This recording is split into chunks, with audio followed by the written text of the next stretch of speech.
Okay, so at the shop, and I'm really struggling with where and how I am going to start to clean up. Shall I just take a trash bag and throw everything in the trash, or wipe everything down? I don't know. Some things must be salvaged. Some things, I mean, it is so black and everything. I just wiped down this bench here.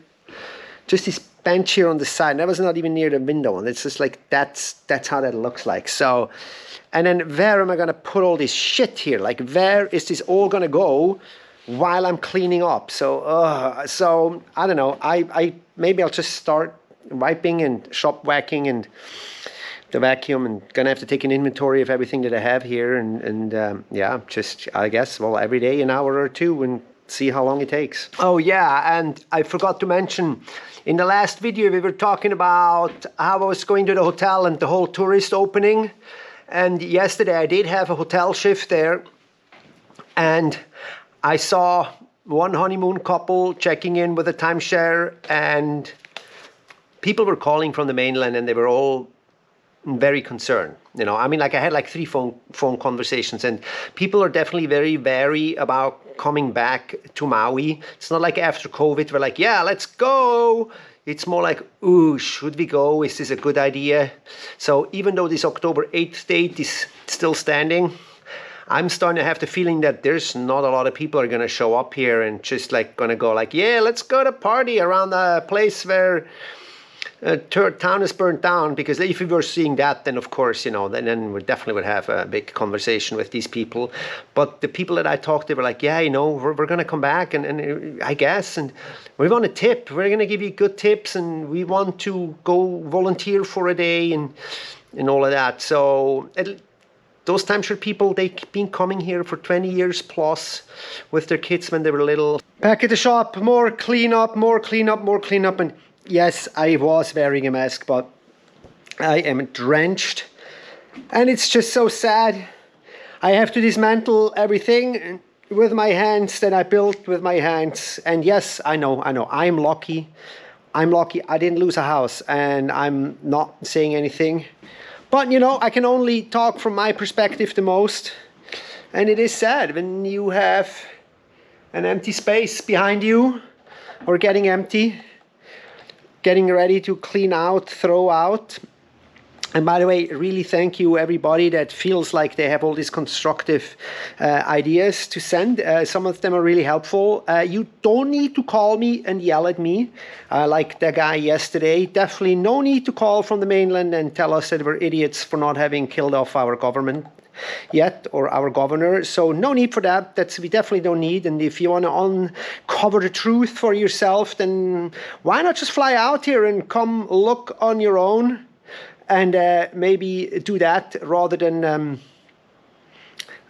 be that person. That is really not very helpful. So I'm going to continue cleaning and following the stories along the way. Third day of cleanup here. Yes, I have a respirator. Whacking, actually no, I was told not to use a shop vac, need a HEPA filter. Those vacuums are actually mad expensive, but I'm gonna get one because I'm just mopping up a little bit, and this is what's coming off. It is so gnarly, everything, and you can look at the skateboard right here.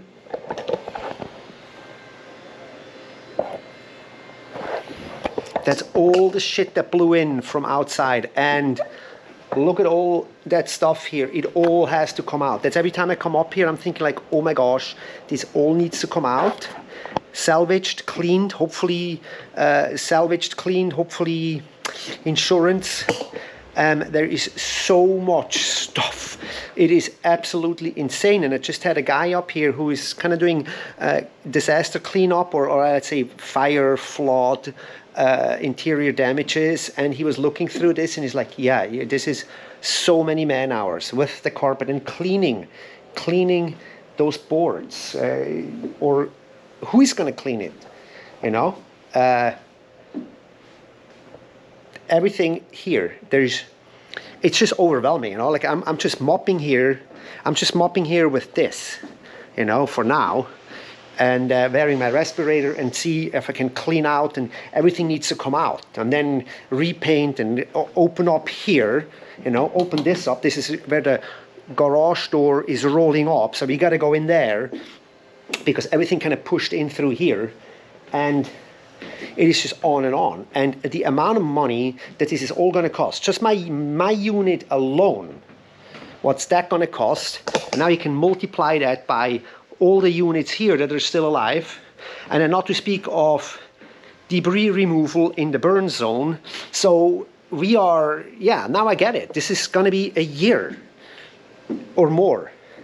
This is just so big that it's really hard to think about how we're all going to get through this. And who knows, maybe after that I'm going to be an absolute expert going through these stages, and maybe you guys are experts too if you guys keep watching.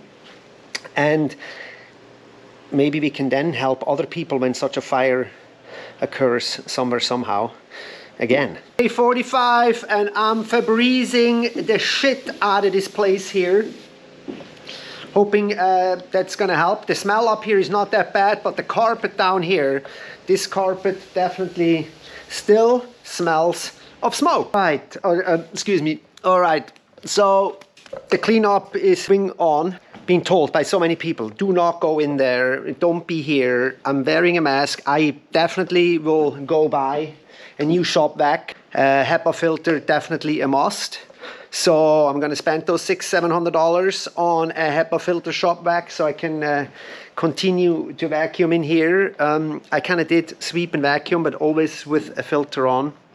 So I hope that's not going to bite me in the rear end. Which is we're out of dumpster space downstairs, so I need dumpster space so I can throw out all the packaging material, tools, and the things. Well, the tools, I don't know. I just have such a hard time throwing out my tools, man. It's like really, is this really a must? What do you guys think? Do I really have to throw out those tools? Or can it just be, I don't know, somehow clean? Like my artwork, that has to be cleaned. I mean, like, I'm not going to throw that out. The protection gear for the kids' escape protection, all are gone. There's the carpet down here, and that is still smelly here. This carpet, you can definitely smell it. So Febreze, and more Febreze. I need to find a space for all my SUP boards. Again, this is a water sports channel, not necessarily a Lahaina town cleanup channel.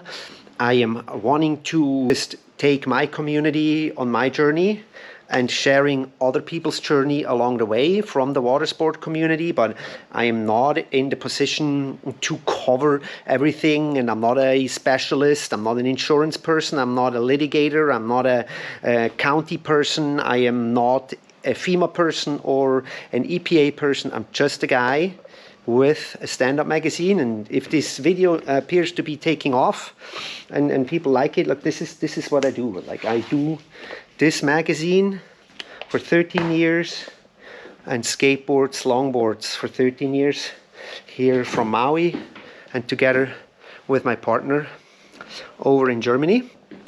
And now I have a shit show to clean up. The weekend is coming. Thank you guys so much for watching, and we'll see you in the next one.